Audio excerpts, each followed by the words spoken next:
حضور علیہ السلام کی محبت سے معاشرے کے دکھ جو ہیں وہ سمیٹے جا سکتے ہیں۔ آقا کریم علیہ السلام نے محبت سے ہی معاشرت کو جو ہے وہ اپنے قریب کیا اور لوگ ایمان کی دولت سے مالا مال ہو گئے۔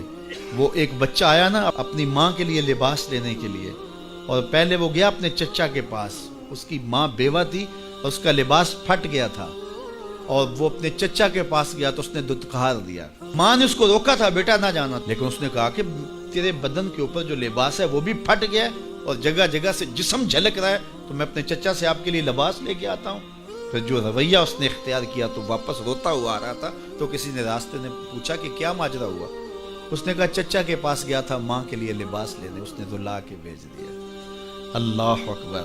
تو اس نے کہا کہ جا سین حرم میں محمد نام کا ایک شخص بیٹھا ہوا ہے، اگر تو اپنا دکھڑا اس کے سامنے پیش کرے تو وہ امید ہے تمہیں رد نہیں کریں گے، لیکن سن لے ان کا دین کوئی اور ہے۔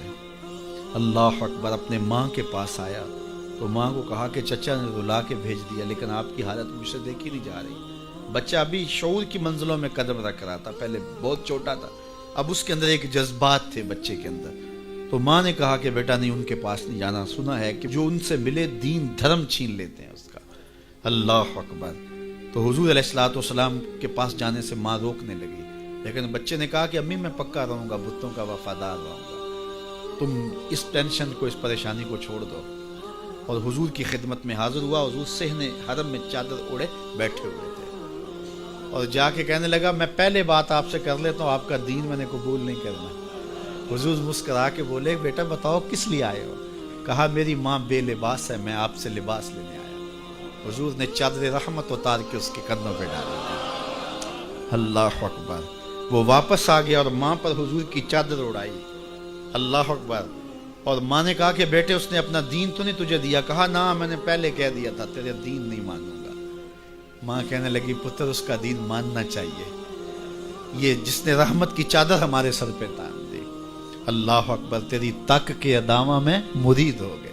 اس بوڑھی عورت کا قصہ بھی آپ نہیں بھول سکتے، جو گھر کا سامان باندھ کے اپنے دروازے پہ بیٹھی ہوئی تھی، اور اس نے سنا تھا مکے میں ایک جادوگر آیا ہے جسے ملتا ہے اس کا دین چھین لیتا ہے، کہیں ایسا نہ ہو کہ کہیں اس سے ملاقات ہو جائے اور وہ دین ہی میرا چھین لے، مجھے شہر چھوڑ دینا چاہیے۔ گھر کے تھڑے کے اوپر سامان باندھ کے بیٹھی ہے۔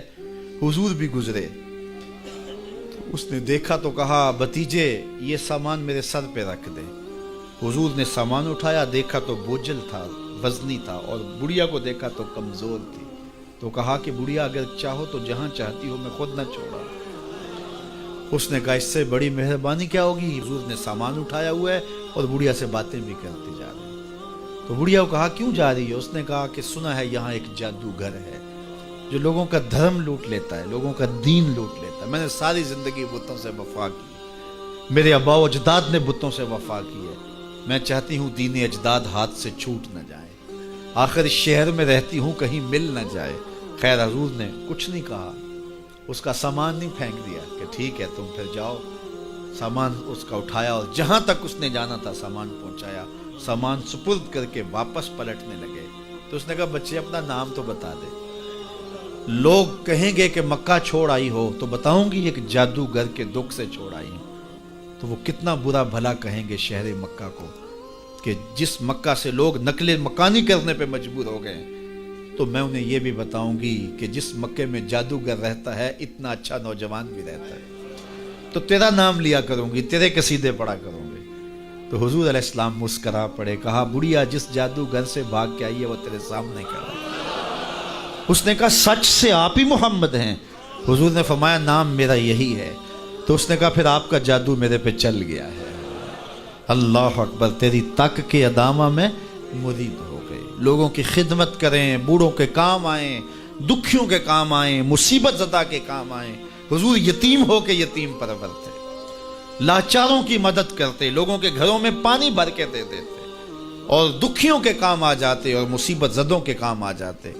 تو حضور سے پیار کرنے والوں، امت میں آپس میں حسد نہ پھیلاؤ، بغض نہ کرو، نفرتوں کے پہاڑ کھڑے نہ کرو، ایک دوسرے سے پیار کرو، جڑو، امت وحدہ بنے، اور اپنے ماحول کو، اپنی معاشرت کو ایک خوبصورت معاشرت کا رنگ دو، اور اپنی زندگی کو حضور کے نام کر دو۔